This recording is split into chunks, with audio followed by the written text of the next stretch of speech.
যে আত্মীয় টাকা বেশি, দাওয়াত তাকে দেওয়া হয় স্পেশাল দাওয়াত।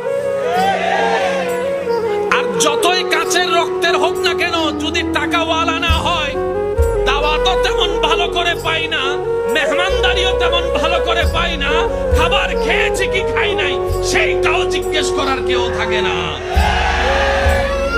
সম্পদ যদি একটু ভালো থাকে, বারবার এসে জিজ্ঞেস করবে, পায়েস খাবেন, একটু চা খাবেন, একটু একটু একটু চিনি কম দিয়ে চা এনে দিই, না ভাই আমার পেটে না না একটু খান না, একটু বসেন না, ও রুমটার মধ্যে না একদম এসি আছে, আপনি ওখানে গিয়ে আরাম করুন। ওই দূরের আত্মীয়টা। আর যেটা কাছের আত্মীয়, সম্পদ তেমন নাই, পাশ দিয়ে গেলেও জিজ্ঞেস করে না, সে আশা নিয়ে বসে থাকে, হয়তো আমাকে একটু জিজ্ঞেস করবে, আচ্ছা খাই না খাই অন্তত জিজ্ঞেস তো একটু করুক, মনটা বড় হবে যেন আমার আত্মীয় আমাকে একটু জিজ্ঞেস করেছে। এই আশাটাও আশায়ের মধ্যে থেকে যায়, স্বপ্নটা স্বপ্নের মধ্যে থেকে যায়, কল্পনাটা আর বাস্তবে রূপ নেয় না, কারণ আমরা এখনো পাক্কা মুসলমান হতে পারি। যে আত্মীয় টাকা বেশি, দাওয়াত তাকে দেওয়া হয় স্পেশাল দাওয়াত।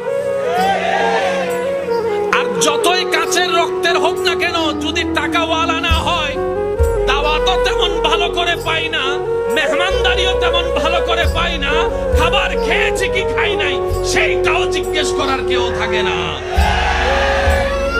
সম্পদ যদি একটু ভালো থাকে, বারবার এসে জিজ্ঞেস করবে, পায়েস খাবেন, একটু চা খাবেন, একটু একটু একটু চিনি কম দিয়ে চা এনে দিই, না ভাই আমার পেটে না না একটু খান না, একটু বসেন না, ও রুমটার মধ্যে না একদম এসি আছে, আপনি ওখানে গিয়ে আরাম করুন।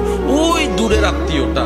আর যেটা কাছের আত্মীয়, সম্পদ তেমন নাই, পাশ দিয়ে গেলেও জিজ্ঞেস করে না, সে আশা নিয়ে বসে থাকে, হয়তো আমাকে একটু জিজ্ঞেস করবে, আচ্ছা খাই না খাই অন্তত জিজ্ঞেস তো একটু করুক, মনটা বড় হবে যেন আমার আত্মীয় আমাকে একটু জিজ্ঞেস করেছে।